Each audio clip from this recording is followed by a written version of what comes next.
Open mic time here at training camp with the tickets. Norm Hitzges celebrating 40 years of nonstop sports talk radio in Dallas-Fort Worth, and we're going to share some memories on Norm's great career here in a moment. First, I know you were on the air for part of the scrimmage, but I couldn't help but notice during the Joseph Randle dive into the end zone a point, or remember a point that you've made on the air a few times, and that is the Cowboys don't have a true goal line back right now.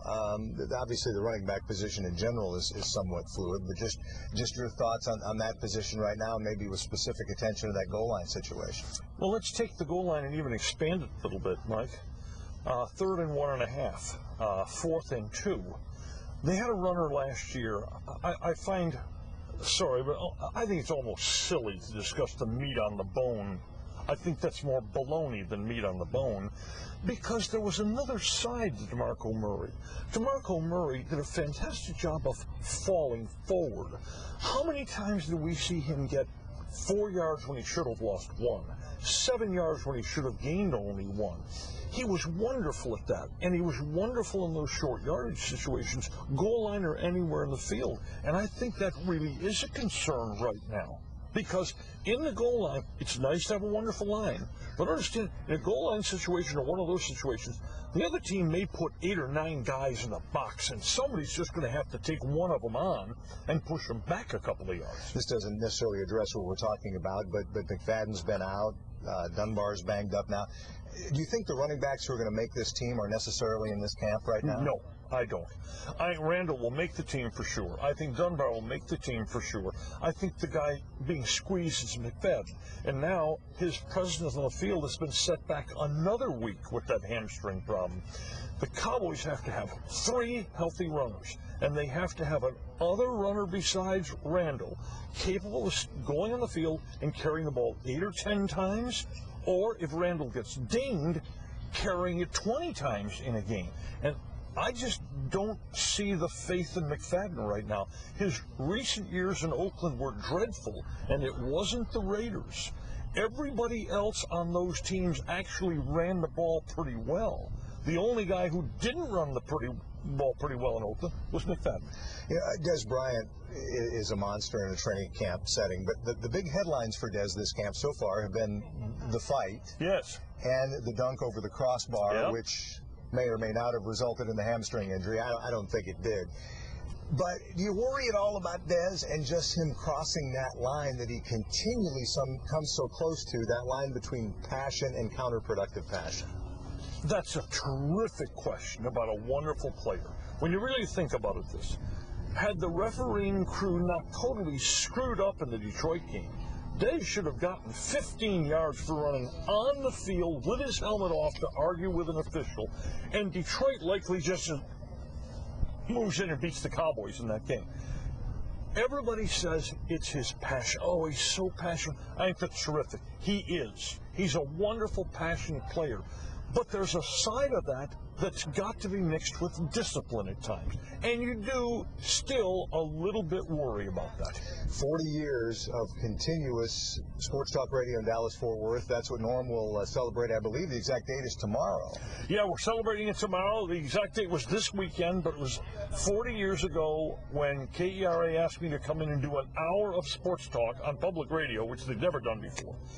And then they said, would you like to come back? And I said, well, yeah. And they then promised me $15 for doing the show. Hey, $15. $15 is $15. $15 right? Is $15 in the 70s, pal.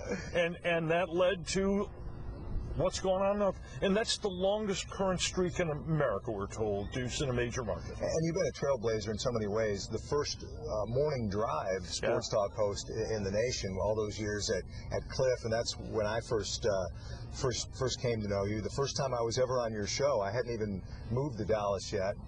Channel 4 had hired me, and I was slated to be on the phone with you, and they had disconnected the phone in our house ahead of time. So I'm running around the neighborhood in my pajamas at 6:30 in the morning in northern Iowa in March, trying to talk to Norm Hitzges. So that was my introduction to the Norm Hitzges show. I'm not sure, did I inadvertently call you Tim? Because that was my cousin. That is my cousin's name, who was the great jockey. No, you only called me Tim for about the first 2 years we knew one another.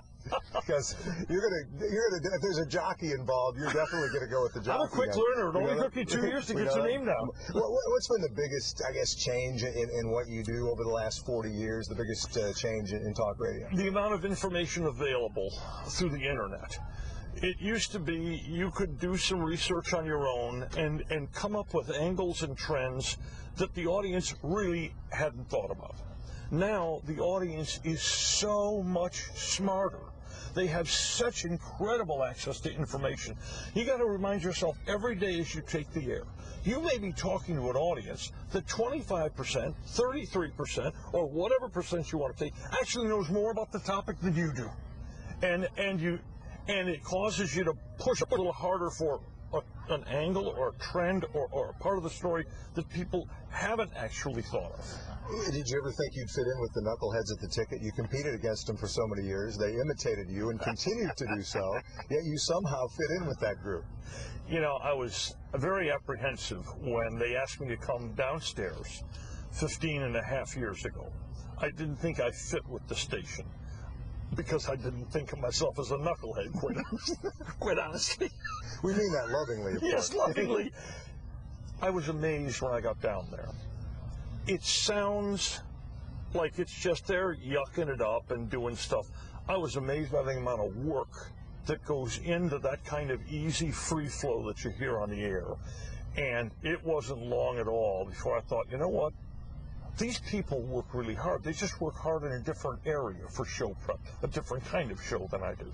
Well, Norm, you've made it work in so many different situations. It's been a pleasure to have you on our show. I've enjoyed working with you on the radio from time to time, and here's to at least 20 more good years on the air. What do you say? Thank you, Tim. Congratulations.